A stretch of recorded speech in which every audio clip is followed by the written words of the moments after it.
Gadis itu tersungkur ke tanah oleh tamparan dari ayah kandungnya. Tidak berharap banyak berdarah. Mereka tidak tahu itu. Saat ini, Fulan sudah hamil 3 bulan. Tin Hudin melihat ini dan dengan cepat memeluk Fulan dalam pelukannya. Sambil berlari dan berteriak memanggil dokter. Tepat pada waktunya untuk bertemu dengan salah satu orang yang dulu mengejar Fulan. Dr. Man Tieu Him. Tin Hudin meletakkan Fulan di tempat tidur didorong ke ruang gawat darurat. Sangat khawatir di hati. Mungkin karena mereka sudah lama berhubungan maka mereka jatuh cinta. Wulan tidak akan dalam bahaya kan? Dia mengikutimu adalah bahaya terbesar. Selanjutnya, dia dibawa ke ruang gawat darurat. Tin Hudin sedang menunggu di luar dengan tidak sabar. Pada saat ini, dia dipanggil oleh perawat. Menyatakan bahwa persetujuan untuk operasi harus ditandatangani.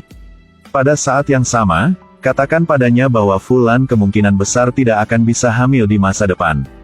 Tanpa diduga, ibu tiri Fulan datang saat ini. Menyarankan Tin Hudin untuk pergi menemui Fuye. Mengatakan bahwa Fuyi dirangsang oleh Fulan. Jadi penyakitnya tambah parah. Semua yang dikatakan Fulan adalah bohong. Jangan pernah percaya kata-katanya. Apakah itu hitam atau putih, tidak bisakah aku membedakannya? Omong apa? Jangan biarkan aku mengatakannya untuk kedua kalinya. Jika tidak, nyawa anakku sekarang akan dibayar olehmu. Bagaimana kamu tahu itu anakmu? Dengan penipu seperti Fulan. Bisakah dia melahirkan seorang putra? Bahkan jika itu perempuan. Dia juga putri Tin Hudin. Kamu bahkan tidak pantas menyentuh jari kakinya. Aku menganggapmu saudara. Kalian menggunakan trik apapun untuk menyakitiku. Saya tidak punya waktu untuk menyelesaikan akun dengan Anda sekarang. Tapi ingat, utang ini. Saya akan mengembalikan Anda baik modal dan bunga. Beberapa jam berlalu. Fulan masih belum keluar dari bahaya. Dokter berjalan keluar dan meminta perawat untuk memanggil rumah sakit lain agar darah dikirim ke sini. Karena darah Fulan adalah darah langka. Rumah sakit sudah habis. Yang membuat orang tidak percaya adalah Fuyi diam-diam mendengar percakapan mereka. Saya bisa mendonorkan darah. Saya memiliki golongan darah yang sama dengan saudara saya.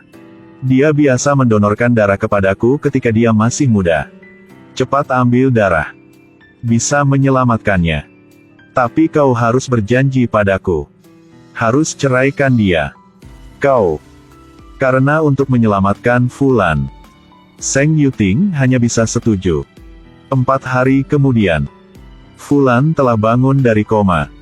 Begitu dia membuka matanya, dia melihat orang yang paling tidak ingin dia lihat, Fuye. Apakah kamu bangun? Ini adalah surat cerai yang dikirimkan Hudin kepadamu. Rasa keguguran. Bukankah itu menyenangkan? Aku tidak ingin melihatnya. Jangan marah. Kalau begitu lihat apa ini. Apa? Kamu juga tidak akan menebaknya. Ini bayi di perutmu. Pada saat ini, Man Tieu Hiem berlari ke dalam ruangan. Fulan memintanya untuk membantu mengambil kembali botol kecil di tangan Fuye. Man Tieu Hiem berjalan di sebelah Fuye. Merebut botol itu dari tangannya. Dan mengusirnya dari kamar. Selanjutnya, hibur Fulan agar tidak patah hati. Jangan lupa. Masih ada bayi di perut. Hiem, jangan katakan itu lagi. Dia memohon kepada Man Tieu Hiem untuk merahasiakan ini. Dia mengatakan bahwa dia tidak boleh membiarkan ketiganya tahu tentang ini. Awalnya kembar.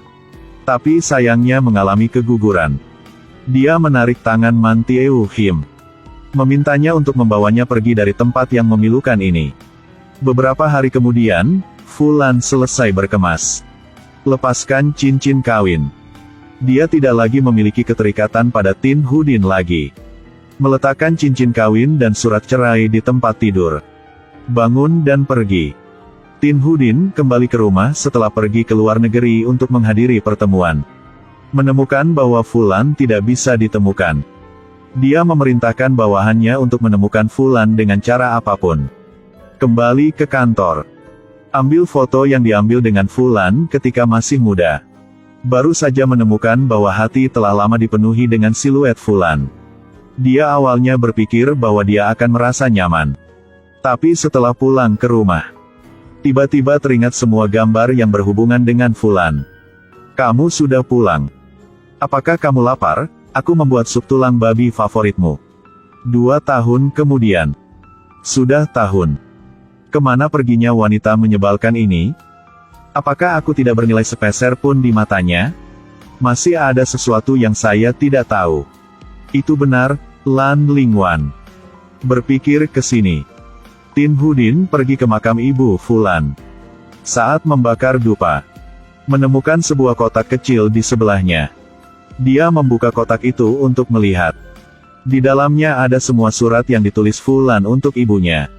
Dia membuka setiap huruf satu persatu untuk melihat semuanya. Tanpa diduga menemukan rahasia.